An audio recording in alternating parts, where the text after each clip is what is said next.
Dickens was a very popular and talented English novelist of the Victorian era. He was born in 1812 in a poor English family. Charles had many brothers and sisters, but he preferred reading to playing with children. When Charles was 10 years old, his family moved to London, where his father got into debt. Soon his father was put into prison. That's why Charles had to start working. He worked at a small factory in London, pasting labels on bottles. The boy had to work in dreadful conditions for 2 years. Then Dickens in 1824 managed to go to school for some time. However, he didn't learn much there. He liked studying at home by his own or with the help of his father. Later, Charles worked as a clerk in a lawyer's office, and at the age of 25, he wrote his first sketch, which was soon published by a magazine. Then the magazine published 9 other sketches, all of which had a great success. The sketches became posthumous papers of the Pickwick Club, 1836.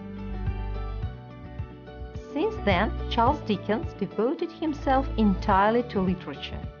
He wrote such famous novels as Oliver Twist, Dombey and Son, David Copperfield, and Great Expectations. All of his books are interesting and humorous, even if they often describe the hard life of poor people. Charles Dickens died in 1870. He was one of the greatest English novelists, whose books are still read all over the world. The main character of the novel Great Expectations, written in 1860, is a poor orphan boy, Pip. In the beginning of the novel, he meets a prisoner. Listen to the episode about the meeting of Pip and the convict. Pip came to the grave of his parents, which was not far from the steeple and a church porch. Suddenly he saw a fearful man, all in coarse grey, with a great iron on his leg. On his head he had a rag. His clothes were torn, soaked, and smothered in mud.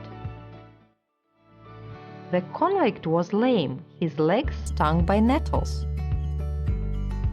He was limping, shivering with cold, glaring and growling. His teeth chattered.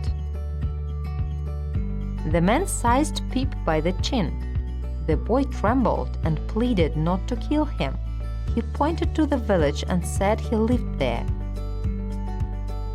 The man took his bread and ate it ravenously, while Pip was sitting timidly on the tombstone, trembling with fear. The man told Pip to bring him some food and a file.